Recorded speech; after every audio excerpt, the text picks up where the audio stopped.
एक बार मैं पार्टी के सिंबल पे चुनाव लड़ चुका हूँ, परंतु उसके बाद कभी भी मेरी ऐसी इच्छा नहीं रही कि मैं टिकट किसी तरह से लाऊं। 2013 में भी और 18 में और अभी 23 में कभी मैंने अपनी दावेदारी नहीं रखी। और राजस्थान का जो ट्रेंड है वो एक बार बीजेपी एक बार कांग्रेस ऐसा भी चलता है, तो मुझे लगता है कि वो कमी अब मैं पूरी कर पाऊंगा अगर पार्टी आलाकमान मुझ पर भरोसा करता है। मैं इसी धरती का पैदा हुआ हूँ, मेरे बाप दादा इसी धरती के पैदा हुए हैं। नमस्कार, मैं हूं रवि मल्होत्रा और आप देख रहे हैं न्यूज अफेयर 24। प्रदेश में उपचुनाव होने हैं, जिसको लेकर बरसात बीत चुकी है, चालें चलना शुरू हो चुकी है। आलाकमान तक पहुंचने में कोई भी नेता किसी भी तरह की कोई कसर नहीं छोड़ रहा है।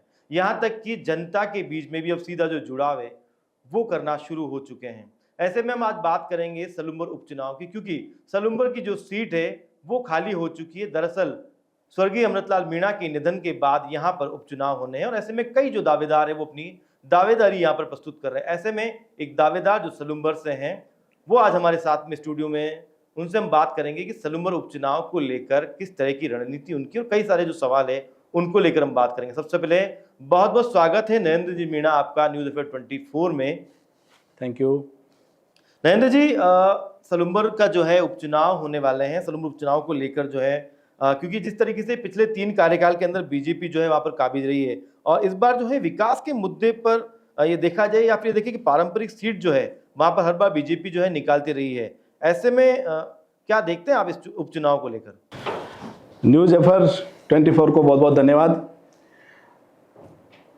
स्वर्गीय अमृत मीणा साहब के निधन के बाद में यह सीट खाली हुई है और आगामी दिनों में इस सीट पर उपचुनाव होगा।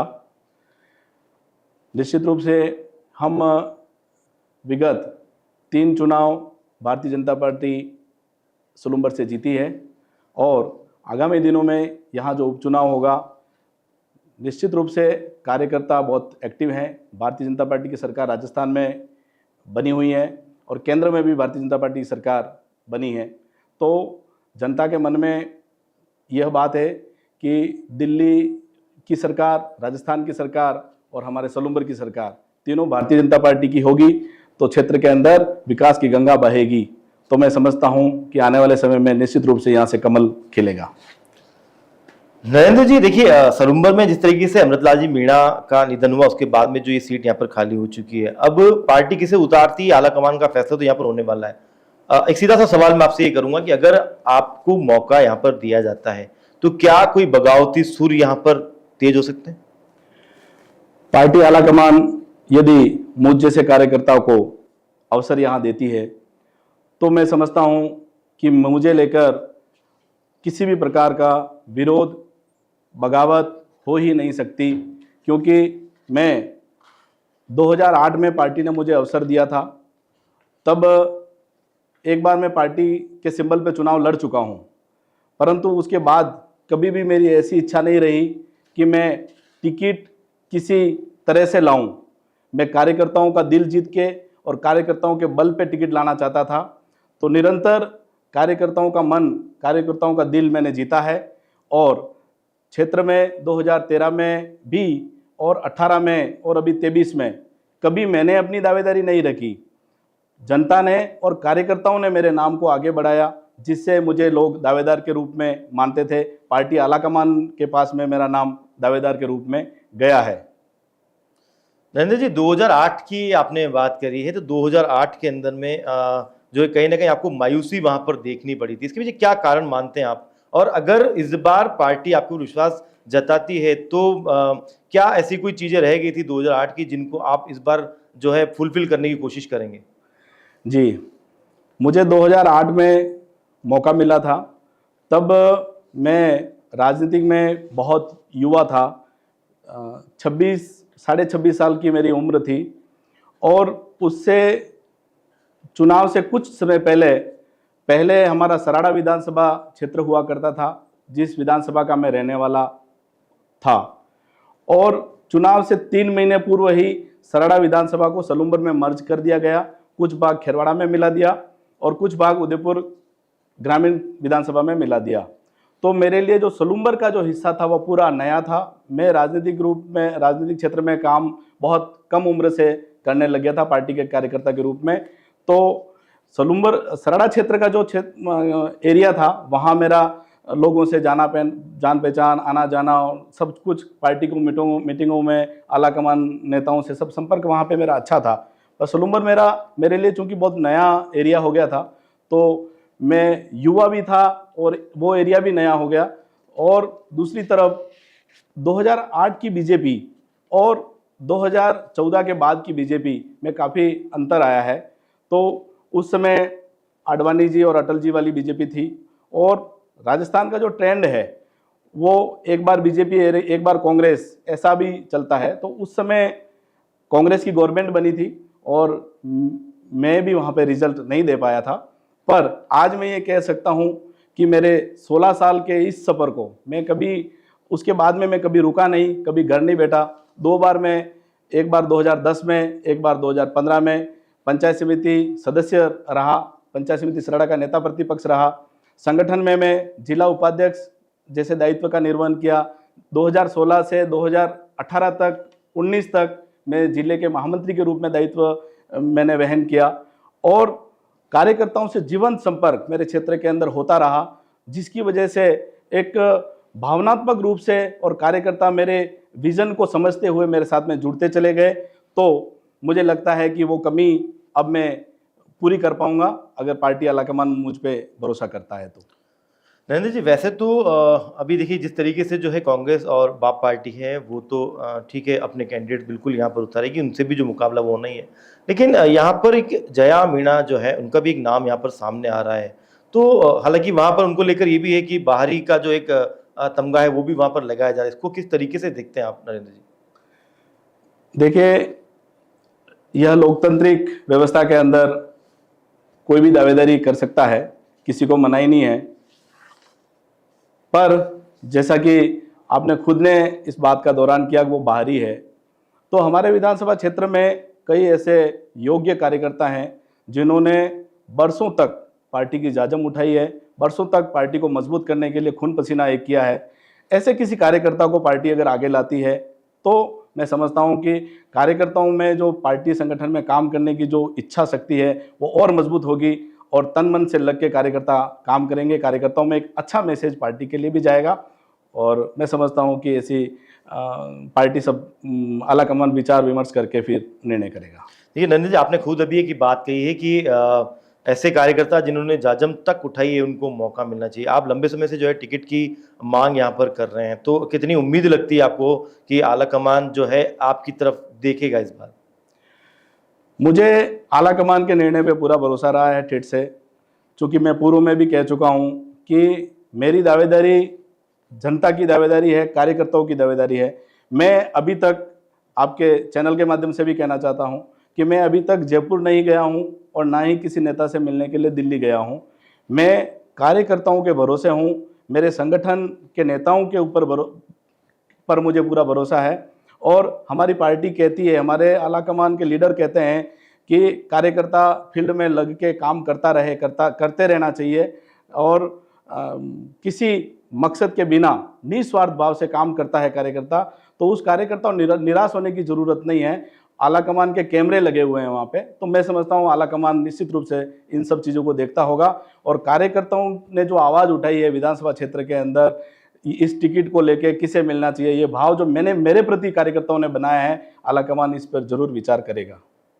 नरेंद्र जी, अगर हम ये बात करें 2008 में जिस तरह की मायूसी आपको देखनी पड़ी, उसके बाद अगर हम ये बात करें कि सहानुभूति की, कहीं ना कहीं अगर हम बात करें कि लोगों से एक दिल का जो एक सहानुभूति रहती है, तो अमृतलाल जी मीणा के बाद एक सक्रिय नेता के रूप में आपको यहाँ पर माना जा रहा है।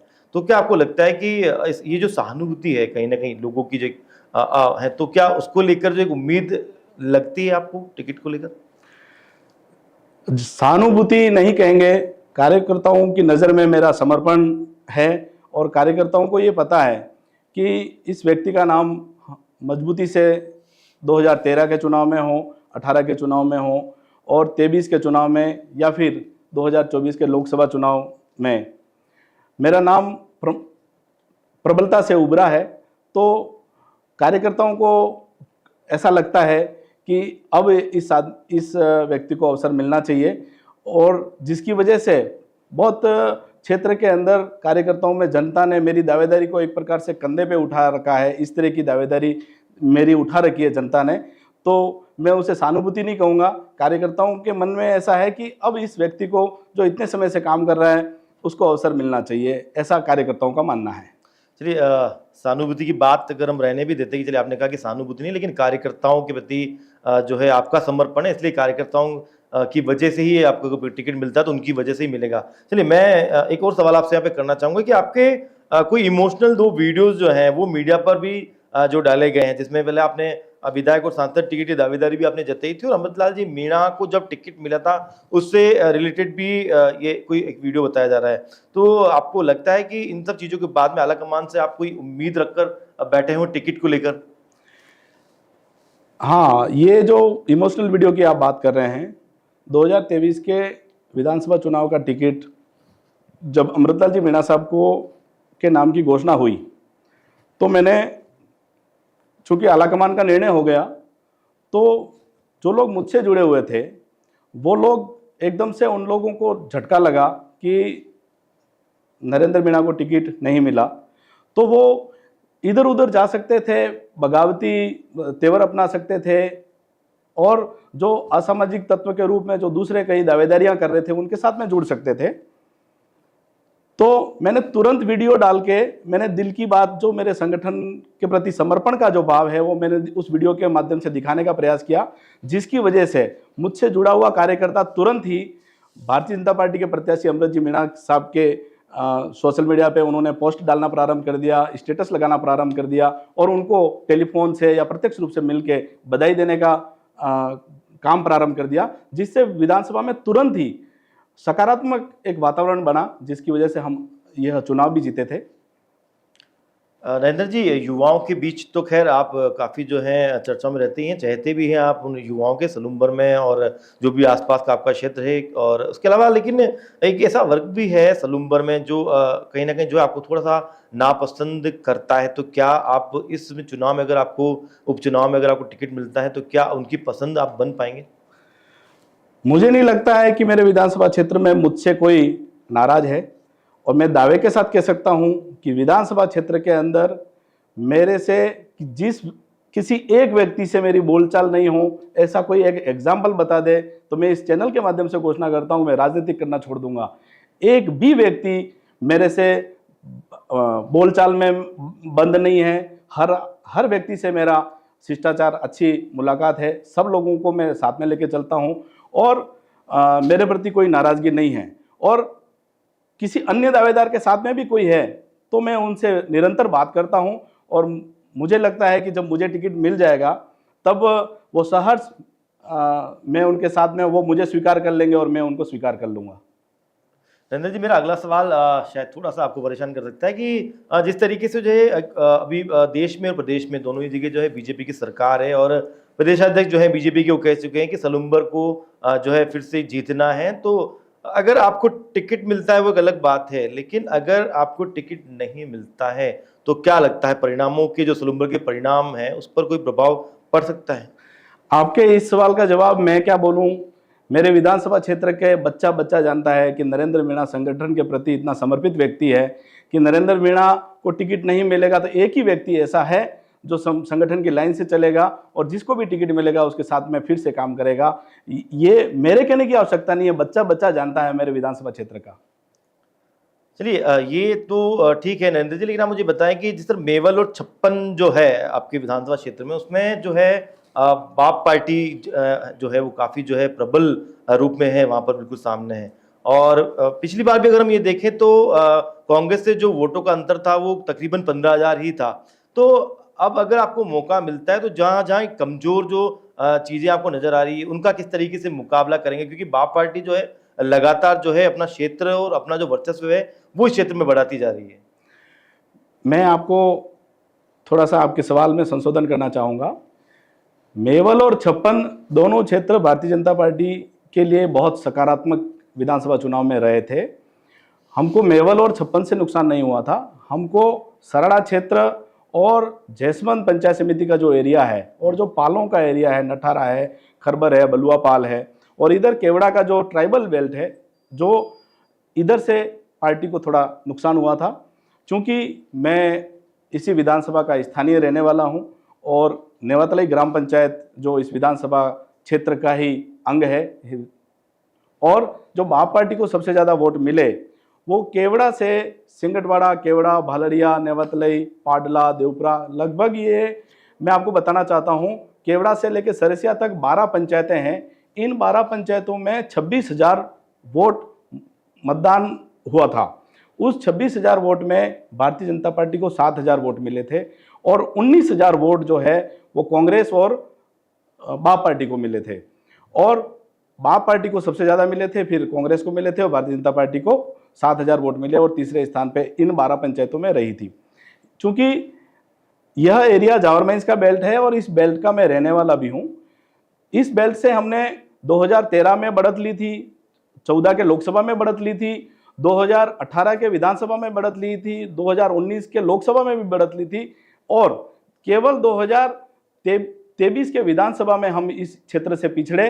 तो मुझे लगता है जब मुझे टिकट मिल जाएगा तो ये जो एरिया है वो पूरा भारतीय जनता पार्टी के साथ में, एक तरफ 10-12 पंचायतें हैं, लोकल कैंडिडेट होने का मैं क्षेत्रवाद इस एरिया में चल सकता है, उस क्षेत्रवाद का बेनिफिट भी हो सकता है, जिसकी वजह से पार्टी यहाँ से एकदम से ग्रोथ कर सकती है, जिसका बेनिफिट मिलेगा और हम चुनाव जीत पाएंगे।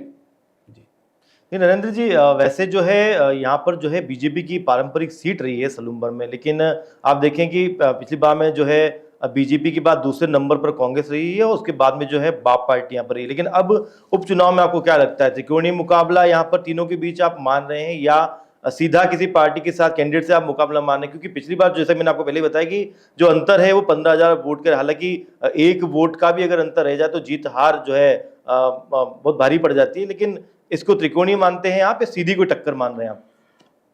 मैं आपको ये बताना चाहता हूँ कि सलूम्बर की जनता बहुत जागरूक और समझदार जनता है और वो जो चीज़ें देश के अंदर हो रही है और जो बाप पार्टी इस क्षेत्र में आई है, जो चीज़ें सब राजनीतिक परिप्रेक्ष्य से जो देखी जा रही है, आपने पिछले दिनों लोकसभा के चुनाव में देखा है कि बाप पार्टी और कांग्रेस ने गठबंधन किया था लोकसभा के अंदर।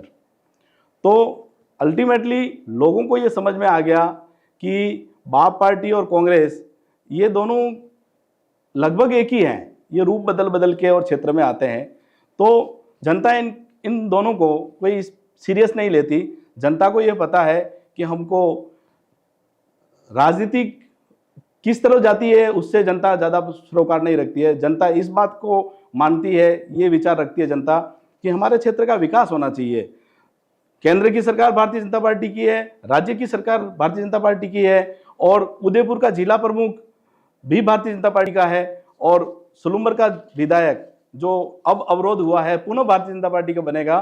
तो जो विकास की गंगा बही है हमारे क्षेत्र के अंदर, अभी माही का पानी जाखम में और जाखम से जैसमंद को भरने की योजना 3,500 करोड़ की राशि स्वीकृत हुई है। ये और हमारे क्षेत्र में लगभग अभी 100 करोड़ के आसपास के हमने अभी शिलान्यास किए हैं, इतनी सड़कें आई है। तो वहाँ की जनता विकास को देखती है। ये जो राजनीति करने वाले लोग, बाप पार्टी वाले जो लोग हैं, जो युवा अपनी ताकत लगाते हैं और ताकत लगाने के बाद में उनको मिलता क्या है, जो नेतागिरी करने वाले राजनेता जो हैं उनकी पेंशन का काम होता है जीवन भर के लिए और 5 साल के लिए उनकी तनख्वाह का काम हो रहा है। क्या हमारा पूरा युवा ट्राइबल का उनको इस बात के लिए मजबूत करने के लिए ही थोड़ी है, हमारे क्षेत्र के लिए, राजनीतिक क्षेत्र के विकास के लिए होनी चाहिए। और ये बात हमारा युवा समझ चुका है, ट्राइबल का युवा भी समझ चुका है। और ट्राइबल का युवा के अंदर एक भाव रहता है कि हमारा जो नेतृत्व करता है, जो हमारा नेता है, जो विधायक है, जो सांसद है, वो युवा होगा तो वो हमारे क्षेत्र की आवाज़ दमंगता से विधानसभा के पटल पे, लोकसभा के पटल पे उठा पाएगा, ऐसी सोच रखता है। तो मैं निश्चित रूप से मैं आपको एक चैनल के माध्यम से कहना चाहता हूं कि ऐसी कोई चुनौती हमारे क्षेत्र में नहीं है। निश्चित रूप से भारतीय जनता पार्टी यहां से जीतेगी। चलिए, मेरा आखिरी सवाल आपसे ये रहेगा नरेंद्र जी की पार्टी मान लिया कि पर विश्वास जताती है और आपको टिकट दे देती है, उसके बाद में जीत को लेकर किस तरह की रणनीति रहेगी? जैसा मैं पूर्व के सवाल में भी एक बात बताई थी कि मैं इस विधानसभा का स्थानीय रहने वाला हूँ। मैं इसी धरती का पैदा हुआ हूँ, मेरे बाप दादा इसी धरती के पैदा हुए हैं, और यहाँ के मतदाता जो स्थानीय व्यक्ति जब आएगा तो एक नए ऊर्जा का संचार कार्यकर्ताओं के अंदर होगा। मेरी दावेदारी आपको पहले भी बता चुका हूँ, कार्यकर्ताओं की दावेदारी है, और पार्टी को मतदाता सीधे निकल के कभी वोट नहीं करता है। कार्यकर्ता घर घर जाता है और मान मनवार करता है मतदाताओं से और लाके मतदान कराता है। तो कार्यकर्ताओं की राय से मेरा नाम पहुंचा है, और कार्यकर्ताओं की वजह से ही अगर मुझे टिकट मिलेगा तो सबसे पहले मैं कार्यकर्ताओं के बारे में उनको प्राथमिकता में भी लूँगा। मैं, आपका सवाल नहीं है, पर मैं ये और कहना चाहता हूँ कि हमारे क्षेत्र के अंदर पिछले दिनों जो पंचायती राज चुनाव हुए थे, तो हमारे क्षेत्र की पंचायत समितियां, जैसमंद पंचायत समिति में भारतीय जनता पार्टी का बोर्ड नहीं बना, सरड़ा में नहीं बना, सलूम्बर में बोर्ड बना पर हमारा प्रधान नहीं बन पाया, और 30 साल से अधिक समय तक नगर पालिका सलूम्बर में बोर्ड था भारतीय जनता पार्टी का, वो बोर्ड भी इस बार चला गया। तो मैं यह कह सकता हूं कि जब मुझे अवसर मिलेगा तो हमारी पार्टी की सरकारें जो नीचे के स्तर पे पंचायत समितियों में और नगर परिषद में जो सरकारें बननी है वो भारतीय जनता पार्टी की बनेगी। और कार्यकर्ताओं को मैं कभी ये नहीं सोचूंगा कि ये कार्यकर्ता बड़ा हो जाएगा तो कहीं भविष्य में मेरे लिए खतरा हो जाएगा, मैं ये कभी नहीं सोचूंगा। मैं उनको आगे बढ़ाऊंगा, और जो पंचायत समितियों में प्रधान भारतीय जनता पार्टी के बनेंगे, तीनों ही पंचायत समितियों में, नगर परिषद में भी बोर्ड भारतीय जनता पार्टी बनेगा, ऐसा विचार मैं रखता हूँ। बहुत बहुत धन्यवाद नरेंद्र जी आपका हमारे साथ में सलूम्बर उपचुनाव की इस चर्चा के लिए आप स्टूडियो पर आए और अपने राजनीति को लेकर जो चर्चाएं आपने हमारे साथ में साझा की उसके लिए आपका बहुत बहुत धन्यवाद। धन्यवाद रवि जी, धन्यवाद। तो ये थे नरेंद्र मीणा जो सलूम्बर उपचुनाव से अपनी दावेदारी रख रहे हैं, ऊर्जावान है, युवा है। उनका कहना है कि अगर आला कमान इन्हें टिकट देती है तो ये कार्यकर्ताओं की वजह से होगा, और अगर इनकी जीत भी होती है तो वो कार्यकर्ताओं की वजह से होगी। फिलहाल सलूम्बर उपचुनाव को लेकर इस चर्चा को हम यहीं पर विराम देते हैं, लेकिन सलूम्बर उपचुनाव की जो चर्चा है वो और भी नेताओं के साथ जारी रहेगी। धन्यवाद।